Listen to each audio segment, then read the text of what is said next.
Assalamualaikum warahmatullahi wabarakatuh. Pohon pepaya tiada berduri, tumbuh bersama bunga melati. Izinkan saya perkenalkan diri, moga-moga menyentuh hati. Nama saya Nur Airi Syairah binti Muhammad Sharif dan saya berumur 12 tahun. Saya bersekolah di Sekolah Kebangsaan Merbau yang terletak di pinggir bandar Kota Baru, Kelantan. Kod sekolah saya ialah DBA 1074. Hobi saya ialah membaca buku dan memasak. Manakala cita-cita saya pula ialah ingin menjadi seorang peguam. Dalam video ini, saya berasa amat teruja untuk kongsikan mengenai sebuah buku yang telah saya baca yang bertemakan STEM yang berjudul Menerokai Rahsia STEM dalam Al-Quran. Untuk pengetahuan rakan penonton, buku ini didatangkan dengan 3 jilid. Tetapi kali ini saya akan mengulas buku yang berjilid 1. Buku ini sesuai untuk anak-anak yang berumur 10 hingga dewasa. Di dalam buku ini terdapat banyak isi menarik, jadi ayuh kita dengarkan. Buku ini ialah hasil karya penulis lelaki yang bernama Teknologis Dr. Muhammad Nazir bin Muhammad Khalid. Beliau merupakan pengasas QSTEM Adventures. Buku ini diterbitkan oleh Mami Happy Group Senyaran Berhad. Buku menarik ini mempunyai 145 halaman bercetak dengan ilustrasi berwarna hasil sentuhan. Pereka grafiknya Nur Atikah binti Osman. Untuk pengetahuan rakan semua, buku ini mempunyai QR code pada setiap tajuk bagi memudahkan pembaca untuk mengimbas dan melihat video yang dipaparkan.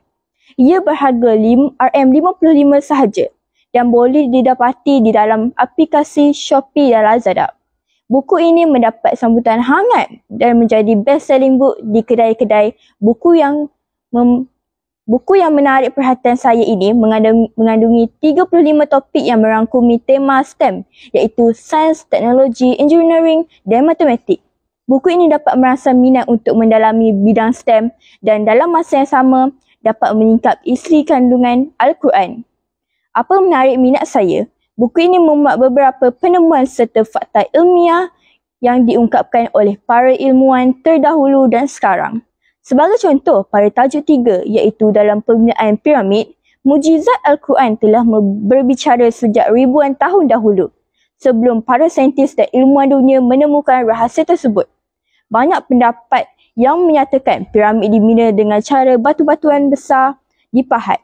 Namun ia hanya sekadar teori semata-mata. Sehinggalah pada 1 Januari 2006, laporan The Journal of the American Ceramic Society telah membuktikan wujudnya penggunaan tanah liat, silika, batu kapur di dalam sampel batuan yang diambil dari piramid. Sungguh menakjubkan ya kawan-kawan. Buku ini juga merungkaikan soalan yang berlega di fikiran saya sejak kecil lagi.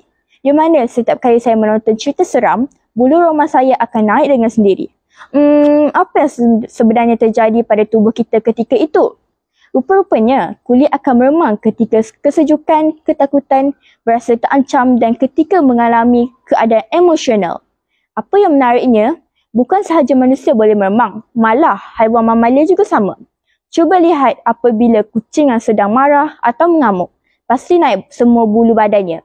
Soalan demi soalan akan terjawab sekiranya para penonton membaca buku ini. Misteri bagaimana pesawat boleh terbang, kenapa air laut masin, bagaimana kilat terjadi dan banyak lagi isu-isu menarik yang akan dirungkaikan dalam buku ini. Sebagai kesimpulannya, buku ini sungguh menakjubkan serta mengujikan setiap sesiapa yang baru mengenali ilmu sains, teknologi, kejuruteraan dan matematik.